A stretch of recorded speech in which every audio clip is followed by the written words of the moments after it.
Hello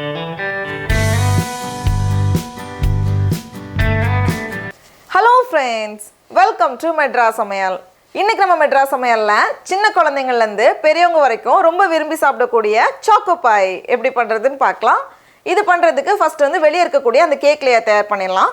அதுக்கு ஒரு mixing பவுலில் 1/4 கப் unsalted பட்டர் எடுத்துக்கோங்க. இது வந்து 50 கிராம். வெண்ணெயை வந்து முன்னாடியே வெளியே எடுத்து வச்சுக்கோங்க. நல்லா சாஃப்டாக ரூம் டெம்பரேச்சரில் இருக்கணும். இந்த மாதிரி நல்லா அடித்ததுக்கப்புறமா இதில் 1/4 கப் கண்டென்ஸ்டு மில்க் மேட் இருக்கும்ல, அது நம்ம போன வாட்டி எக்லெஸ் ஸ்பாஞ்ச் கேக் பண்ணுறப்போ கண்டென்ஸ்ட் மில்க் பண்ணி தான் பண்ணோம். அதே நம்ம ஃபாலோ பண்ணிக்கலாம். அதுலேருந்து 1/4 கப் கூடவே 2 டேபிள் ஸ்பூன் சர்க்கரை சேர்த்துட்டு இதை வந்து மறுபடியும் ஒரு நிமிஷம் நம்ம நல்லா அடித்து வச்சிடலாம்.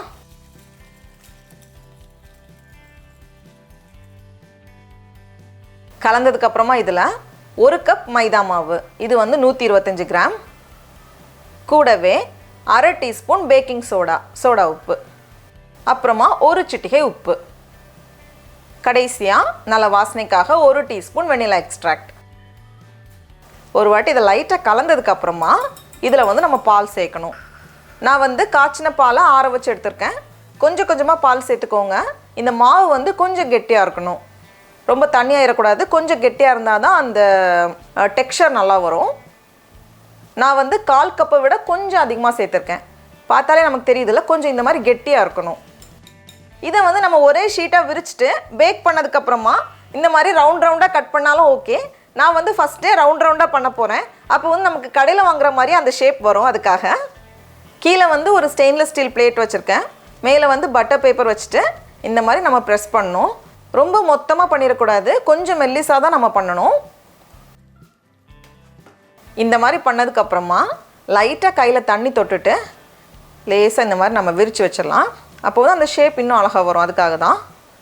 தண்ணி தொடலை அப்படின்னா கையில் அந்த மாவு ஒட்டிகிட்ருக்கும். அதனால் லேசாக ரொம்ப கொஞ்சமாக தண்ணி தொட்டு இந்த மாதிரி நம்ம லைட்டாக விரிச்சிட்டோம் அப்படின்னா அழகாக பேக் ஆகி வந்துடும். எப்போ மாதிரி தான் ஒரு அடிகனமான பேன் எடுத்துக்கோங்க. தூக்கி வைக்கிறதுக்கு ஒரு ஸ்டாண்ட் வச்சுட்டு மூடி வச்சுட்டு 5 நிமிஷம் மிதமான சூடு பண்ணதுக்கப்புறமா மூடியை ஓப்பன் பண்ணிவிட்டு உள்ளே வச்சுட்டு மூடி வச்சுக்கோங்க. மிதமான சூடில் இது வந்து 10 நிமிஷம் ஆகும். இருக்கட்டும்.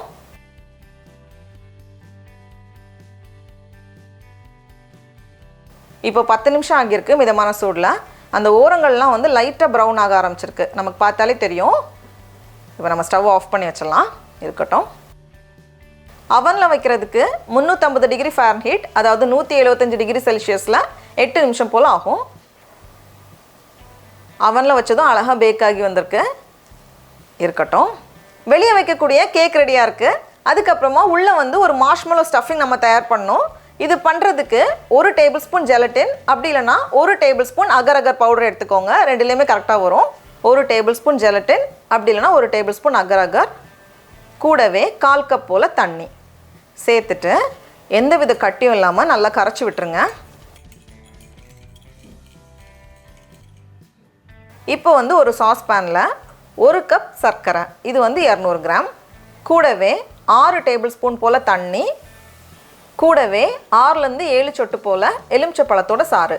அப்போ தான் வந்து சர்க்கரை வந்து கட்டி தட்டாமல் இருக்கும். இதை வந்து நல்லா கொதிக்க விடணும் நம்ம. இப்போ இதோட பதத்தை செக் பண்ணுறதுக்கு பக்கத்துலேயே தண்ணி ரெடியாக வச்சுக்கோங்க. கொஞ்சமாக எடுத்து சேர்த்தோம் அப்படின்னா கரைஞ்சி போகலை, இந்த மாதிரி அழகாக வருது. அதே நேரம் இதை விட ரொம்ப ஹார்டாகிடக்கூடாது, ஒரு மாதிரி உடையிற பதம்லாம் வரக்கூடாது. பார்த்தா நமக்கு தெரியுதுல்ல, இந்த மாதிரி பதத்தில் இருக்கணும். இப்போ நம்ம ஸ்டவ் ஆஃப் பண்ணிடலாம். இனி வந்து இந்த சர்க்கரை பாகை ஜெலட்டினோட சேர்த்துட்டு நம்ம வந்து நல்லா பீட் பண்ணணும். நான் இன்றைக்கி வந்து எலக்ட்ரிக் பீட்டர் பயன்படுத்த போகிறேன். ஏன்னா எலக்ட்ரிக் பீட்டரில் நம்ம அடிக்கும்போது நல்ல ஃப்ளஃபியாக நல்ல சாஃப்டாக பஞ்சு போல் வரும். ஒருவேளை உங்ககிட்ட எலக்ட்ரிக் பீட்டர் இல்லை அப்படின்னா இது ரெண்டையும் கலந்ததுக்கப்புறமா நல்ல பெரிய மிக்ஸி ஜார் இருக்குல்ல, அதில் மாற்றிட்டு நல்லா அரைச்சி எடுத்துக்கோங்க. ஆனால் இந்த அளவுக்கு நமக்கு லைட்டாக வராது, கொஞ்சம் கெட்டியாக தான் இருக்கும். ஆனால் சாக்கோ பாய்க்கு வந்து உள்ளே ஸ்டஃப் பண்ணுறதுக்கு கரெக்டாக தான் இருக்கும். மிக்சியில் பண்ணும்போது ரொம்ப கவனமாக இருக்கணும், ஏன்னா இது வந்து ரொம்ப சூடாக இருக்கும். அதனால் பெரிய ஜாரில் வச்சு அரைக்கும்போது தெரிச்சிடக்கூடாது, ரொம்ப கவனமாக பண்ணணும். நம்ம ரெடி பண்ணி வச்சுருக்கோம்ல சர்க்கரை பாகு, அதை வந்து உள்ளே சேர்த்துட்டு நல்லா அடிச்சுக்கோங்க. ஃபஸ்ட்டு வந்து கம்மி ஸ்பீடில் ஆரம்பிச்சுட்டு எல்லாத்தையும் சேர்த்ததுக்கப்புறமா ஹை ஸ்பீடில் வச்சுட்டு நம்ம நல்லா பீட் பண்ணணும். முக்கியமான விஷயம், சர்க்கரை பாகு வந்து இந்த பதத்தை தாண்டிடுச்சு அப்படின்னா கிறிஸ்டலைஸ் ஆகிரும், ஒரு மாதிரி கட்டி தட்டிடும். அப்போ வந்து மார்ஷ்மெல்லோ வந்து ட்ரையாக பிரிஞ்சு போன மாதிரி இருக்கும். அதனால் கரெக்டாக நம்ம சர்க்கரை பாகு இந்த ஸ்டேஜில் நம்ம ஆஃப் பண்ணிடணும். நம்ம மிக்சியில் அடிக்கும்போது இந்த அளவுக்கு திக்காக வராது, கொஞ்சம் தண்ணியாக இருக்கிற மாதிரி தான் இருக்கும். அதனால் கொஞ்ச நேரம் வெளியே வச்சுட்டு அது கொஞ்சம் செட் ஆக ஆரம்பிக்கும் போது உள்ளே நம்ம ஃபில் பண்ணால் சரியாக வரும். இப்போ பார்த்தோம் அப்படின்னா நல்ல திக்காக இருக்குது. நமக்கு வந்து எடுக்கும்போதே தெரியும், ஒரு ரிப்பன் மாதிரி வரும். கை வச்சோம் அப்படின்னா ஒட்டிகிட்டு இருக்கோம், அதனால் முடிஞ்ச வரைக்கும் கை வைக்காதீங்க. நமக்கு பார்த்தாலே தெரியுது கொஞ்சம் அந்த ரிப்பன் மாதிரி நல்லா திக்காக வரும். இந்த ஸ்டேஜில் நம்ம வந்து ஒரு ஸ்பூன் வச்சு இதுக்குள்ளே வைக்கிறதுனாலும் ஓகே, அப்படி இல்லைன்னா ஒரு பைப்பிங் பேக்கில் வச்சுட்டு அழகாக பைப் பண்ணோம் அப்படின்னா ஈஸியாக இருக்கும், சமமாக வரும். இந்த மாதிரி வச்சுட்டு அப்படியே மூடிட்டோம் அப்படின்னா அழகாக ரெடி ஆயிரும். இந்த மாதிரி எல்லாமே ரெடி பண்ணி வச்சிடலாம். அடுத்தது வெளியே வந்து ஒரு சாக்லேட் லேயர் கவர் பண்ணியிருப்பாங்கல்ல, அது பண்ணுறதுக்கு 100 கிராம் டார்க் சாக்லேட் எடுத்திருக்கேன். சாக்லேட்டை உருக்கிறதுக்கு கீழே வந்து ஒரு பாத்திரத்தில் தண்ணியை சூடு பண்ணிக்கோங்க. மேலே வந்து ஒரு கனமான பாத்திரம், அப்படி இல்லைன்னா ஏதாவது ஒரு ஸ்டெயின்லெஸ் ஸ்டீல் பாத்திரம் வச்சுட்டு சாக்லேட்டை உள்ளே சேர்த்துட்டு இது வந்து சூடானதும் அது வந்து கரைய ஆரம்பிக்கும்.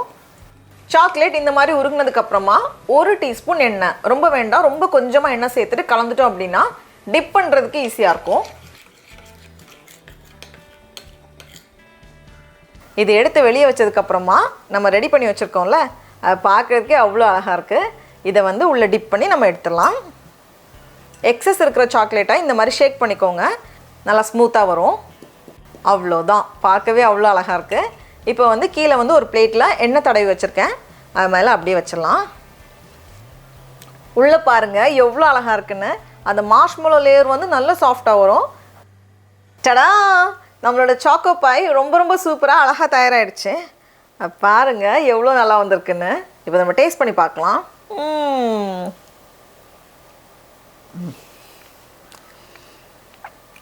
தெரியுதா, உள்ளே வந்து அவ்வளோ சாஃப்டாக இருக்குது அந்த மார்ஷ்மெல்லோ லேயர். நீங்களும் கண்டிப்பாக இந்த ரெசிபியை வீட்டில் செஞ்சு பாருங்கள். உங்களுக்கு இந்த வீடியோ பிடிச்சிருந்துச்சுன்னா மெட்ராஸ் சமையலுக்கு சப்ஸ்கிரைப் பண்ணுங்கள். நாவின் சுவையரம்புகள் மலரட்டும்.